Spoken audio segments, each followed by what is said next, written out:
Hello students, उम्मीद करता हूँ आप सब ठीक ठाक होंगे। मैं हूँ Asan Das. Welcome you to my YouTube channel. आज की डिस्कशन होगी न्यूटन्स लॉज ऑफ मोशन पे। So what Newton did? Newton gave the relationship between the force and the motion of the bodies. Newton ने क्या किया? न्यूटन ने एक रिलेशनशिप दिया। किसके बीच में रिलेशनशिप दिया? किसके बीच में रिलेशनशिप दिया? Force and motion of bodies. Force and motion of bodies. Motion of bodies और फोर्स के बीच में एक रिलेशनशिप दिया और उस रिलेशनशिप को हम क्या कहते हैं? न्यूटन्स लॉज ऑफ मोशन कहते हैं। उस रिलेशनशिप को हम क्या कहते हैं? न्यूटन्स लॉज ऑफ मोशन कहते हैं। तो न्यूटन्स फर्स्ट लॉ को डिस्कस करते हैं। फर्स्ट लॉ ऑफ न्यूटन या first law of motion. First law of motion और Newton's first law of motion भी आप इसको कह सकते हैं। तो न्यूटन का फर्स्ट लॉ क्या कहता है? न्यूटन का फर्स्ट लॉ ये कहता है कि if the body is in the rest it will remain in the rest. If the body is moving uniformly it will move on, it will keep on moving until and unless an external unbalanced force is applied on the body। Body अगर rest में है तो rest में रहेगी। Body अगर move कर रही है यूनिफॉर्मली तो वो यूनिफॉर्मली मूव करती रहेगी। कब तक? जब तक उस बॉडी पे कोई एक्सटर्नल अनबैलेंस फोर्स एक्ट नहीं करे, तब तक उसकी स्टेट जो है वो सेम ही रहेगी। सो इसको आप यूँ डिफाइन कर सकते हैं, a body is in the state of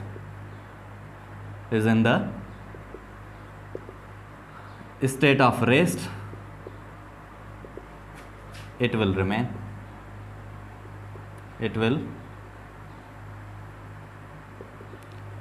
in rest। if body is moving uniformly it will move on until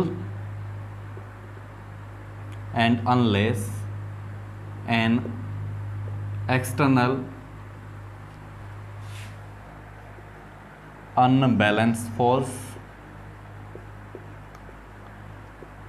acts on the body। Body पे कोई एक्सटर्नल अनबैलेंस जब तक फोर्स एक्ट नहीं करेगा तब तक बॉडी की जो स्टेट है, अगर रेस्ट की है या यूनिफॉर्म मोशन की है, वो स्टेट जो है सेम रहेगी according to Newton's first law of motion. So first law की ये होगी स्टेटमेंट। न्यूटन के फर्स्ट लॉ में हमें जो कॉन्सेप्ट मिलता है वो कॉन्सेप्ट किसका मिलता है? फोर्स का कॉन्सेप्ट मिलता है। Concept of force. कैसे? कि फोर्स जो है वो एक एजेंसी है, एक ज़रिया है जो क्या करता है? बॉडी की स्टेट को चेंज करता है या चेंज करने की कोशिश करता है। So it is an agency which changes or tends to change the state of bodies की जो स्टेट है उसको या चेंज करता है या चेंज करने की एक कोशिश करता है। तो इसको हम क्या कहेंगे? फोर्स कहेंगे। तो ये जो कॉन्सेप्ट हमें मिलता है किससे मिलता है? न्यूटन के फर्स्ट लॉ से ये कॉन्सेप्ट मिलता है। और न्यूटन के जो फर्स्ट लॉ है इसको लॉ ऑफ इनर्शिया कहा जाता है। Law of inertia. अब हम अंडरस्टैंड करते हैं कि ये इनर्शिया क्या है। इनर्शिया एक प्रॉपर्टी है। किसकी प्रॉपर्टी है? मटेरियल ऑब्जेक्ट्स की प्रॉपर्टी है। मटेरियल ऑब्जेक्ट्स किसको कहते हैं? वो ऑब्जेक्ट्स जिसका मास है वो क्या है? मटेरियल ऑब्जेक्ट्स हैं। तो ये प्रॉपर्टी किसकी है? मटेरियल ऑब्जेक्ट्स की प्रॉपर्टी है। Property of material objects by which, जिससे क्या होता है? By which objects keep their states, keep और maintain their state, maintain their state. इसको हम क्या कहते हैं? इनर्शिया कहते हैं।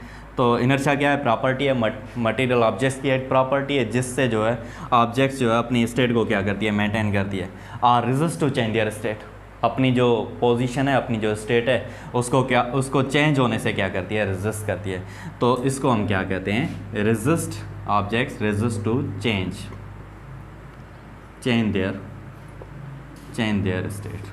तो इसको हम क्या कहते हैं, इनर्शिया कहते हैं। तो न्यूटन का जो फर्स्ट लॉ है वो लॉ ऑफ इनर्शिया उसको कहा जाता है, लॉ ऑफ इनर्शिया उसको कहा जाता है, न्यूटन के फर्स्ट लॉ को। अब हम देखते हैं कि ये जो इनर्शिया है और फोर्स, इसके बीच में क्या डिफरेंस है, inertia versus force.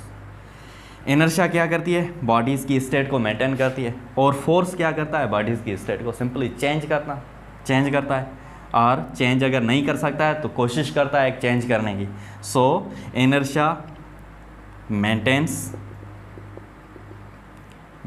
The state of bodies की जो स्टेट है उसको मेंटेन करता है, और फोर्स जो है वो क्या करता है,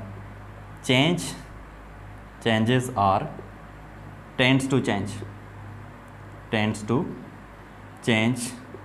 द स्टेट ऑफ बॉडीज़। तो ये है एक डिफरेंस इनर्शिया के बीच में और फोर्स के बीच में।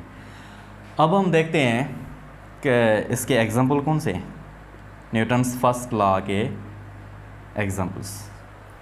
सिंपल आप बुक देख रहे हैं, टेबल पे पढ़ा है, तो ये जो है न्यूटन के फर्स्ट लॉ का एग्जाम्पल है। ये एक टेबल है और इस टेबल पे ये बुक लाई कर रहा है।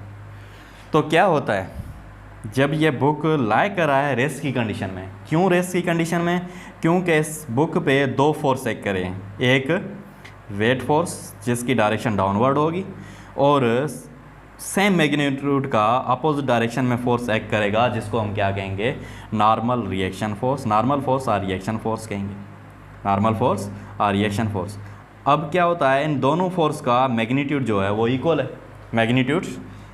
है, ये एक दूसरे को क्या करते हैं, कैंसिल करते हैं, मतलब ये फोर्स क्या हो गए, बैलेंस हो गए।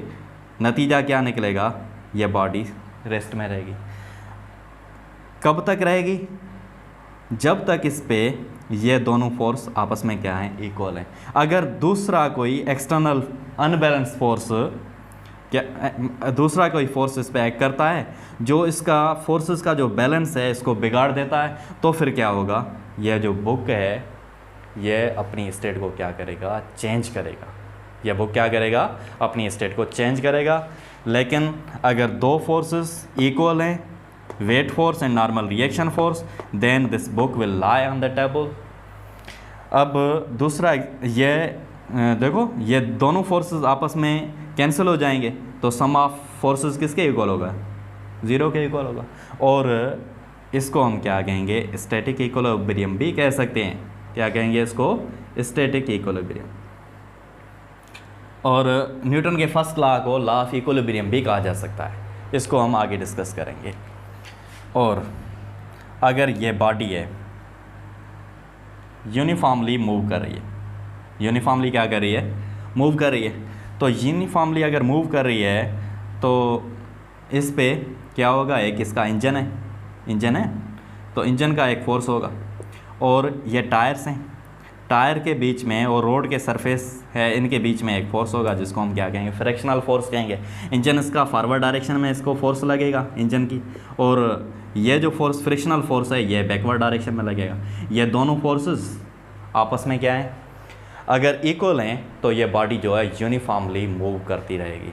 सो अगर ये यूँ है तो ये इक्विलिब्रियम कौन सा होगा, डायनामिक इक्विलिब्रियम भी आप इसको कह सकते हैं, क्योंकि यहाँ पे भी जो सम ऑफ फोर्सेस हैं वो किसके इक्वल है, 0 के इक्वल है। तो ये हो गया न्यूटन का फर्स्ट लॉ के एग्जांपल। अगर बॉडी रेस्ट में है, जैसे कि ये बुक रेस्ट में पड़ा है, इस पे दो फोर्स का सम जो है वो इक्वल है 0 के। और सेकंड हमने एग्जांपल लिया, एक बॉडी जो है वो यूनिफॉर्मली मूव कर रही है। अगर बॉडी यूनिफॉर्मली मूव कर रही है तो उस बॉडी पे जो फोर्स होगा, सम ऑफ फोर्सेस जो होंगे वो 0 के इक्वल होंगे। सम ऑफ फोर्सेस मतलब कि इंजन का फोर्स और इंजन का फोर्स और फ्रिक्शनल फोर्स, दोनों फोर्सेस आपस में अगर बैलेंस हो जाते हैं, बॉडी मूव करती रहेगी, यूनिफॉर्मली मूव करती रहेगी। तो ये जो है एग्जाम्पल हो गए Newton first law of motion के, और Newton first law of motion को लॉ ऑफ इक्विलिब्रियम भी कहा जा सकता है। अब एक और पॉइंट, न्यूटन के फर्स्ट लॉ में क्या होता है, जो बॉडीज़ की जो मोमेंटम होती है वो क्या रहेगी, कांस्टेंट रहेगी। सो उम्मीद करता हूँ आपने इसको न्यूटन के फर्स्ट लॉ को ज़रूर अंडरस्टैंड किया होगा। हमारा अगला जो क्लास होगा उसमें न्यूटन का हम सेकेंड लॉ और थर्ड लॉ डिस्कस करेंगे।